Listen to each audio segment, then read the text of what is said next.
আমি বিশ্বাস করি দেশের দায়িত্বশীল সকল রাজনৈতিক দল এ বিষয়ে একমত যে বাংলাদেশের এই সীমানার ভিতরে যে সীমানা 47 হয়েছিল এবং 71 যে সীমানাকে নিয়ে স্বাধীন সার্বভৌম বাংলাদেশ প্রতিষ্ঠিত হয়েছে, এই সীমানার হেফাজত করা আমাদের সকলের পবিত্র দায়িত্ব এবং এটা আমাদের রাজনৈতিক ঐক্যের ভিত্তি।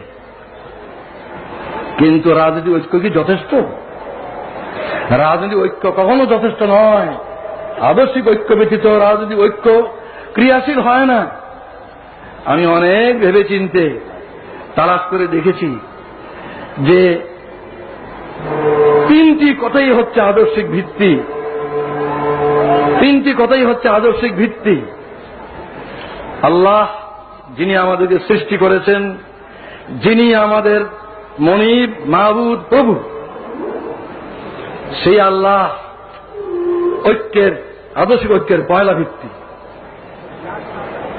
সেই আল্লাহ মানব জাতির দিশারি হিসাবে, পথ প্রদর্শক হিসাবে তার রসুলকে পাঠিয়েছেন, যুগে যুগে রসুলগণকে পাঠিয়েছেন। সর্বশ্রেষ্ঠ রসুল মুহাম্মদ রাসূলুল্লাহ সাল্লাল্লাহু আলাইহি ওয়াসাল্লাম হচ্ছে দ্বিতীয় আদর্শিক ভিত্তি। তৃতীয় আদর্শিক ভিত্তি হচ্ছে আল কোরআন, যা মানব জাতির জীবন বিধান আল্লাহর পক্ষ থেকে রসুলের মাধ্যমে এসেছে।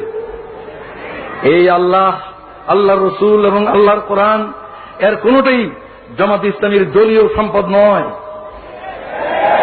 এই তিনটার কোনটাই কোন দেশের কোন দলের তাদের নিজস্ব সম্পদ নয়। এই সম্পদের ভিত্তিতে আমাদের মধ্যে ঐক্য না হওয়ার আমি কোনো কারণ দেখি না। আমি অত্যন্ত আনন্দ বোধ করি যে আমাদের দেশে প্রধান দলগুলির নেতৃবৃন্দ তারা মুসলিম। আমাদের দেশের প্রধান দলগুলির নেতৃবৃন্দ মুসলিম। তারা নামাজ পড়েন, হজ করেন, কোরআনকে তারা অস্বীকার করতে পারেন না। নামাজ, রোজা, হজ এগুলি কোরআনেই আছে, তারা এগুলি করেন। সুতরাং আমি কি করে মনে করবো তারা কোরআনকে পছন্দ করেন না? নিশ্চয়ই তারা কোরআনকে বিশ্বাস করেন। তাই আমি এই আকুল আবেদন জানাই, রাজনৈতিক ঐক্যের ভিত্তি বাংলাদেশের সার্বভৌমত্ব এবং স্বাধীনতাকে রক্ষা, আর আদর্শিক ভিত্তি হচ্ছে আল্লাহর প্রতি দৃঢ় বিশ্বাস এবং আস্থা, যেটা আমাদের বাংলাদেশের শাসনতন্ত্রে আছে। দ্বিতীয় মুহাম্মদ রাসূলুল্লাহ সাল্লাল্লাহু আলাইহি ওয়াসাল্লামের নেতৃত্ব, তৃতীয় কোরআনের বিধান।